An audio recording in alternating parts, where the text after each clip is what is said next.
In today's Writer Stories, we are happy to join a Women's Words event at Newcastle City Library and hear one of the performers, Muawa Chelekwa, to share her story.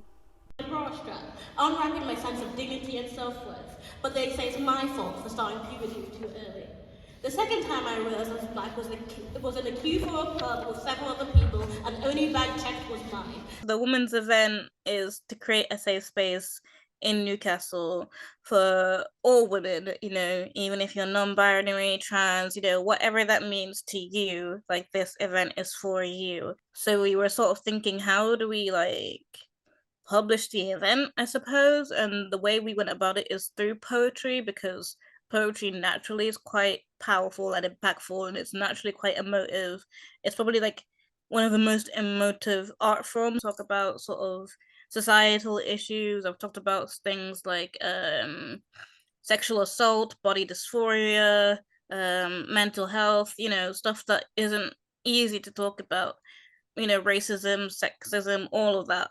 And it's like something I personally relate to, not being able to feel safe, whether be it in Newcastle or Nottingham or just any sort of, I feel like as a woman, you're sort of almost naturally more anxious about being sick at ease. You're like, how am I going to get home?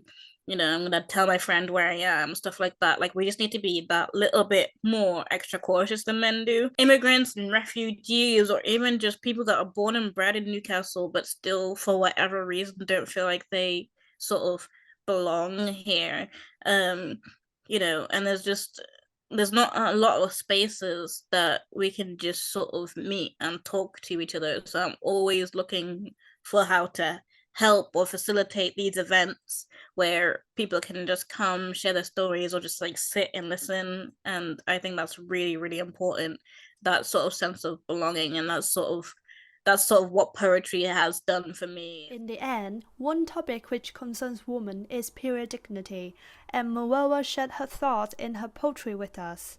As women, our feelings are dismissed because she's just on her period, but our emotions are real and important regardless of what month we feel them with. And a pad or tampon is not different from deodorant or soap or mascara or foundation or any other product. So why do we have to hide it? Why is it so taboo? Why are periods embarrassing?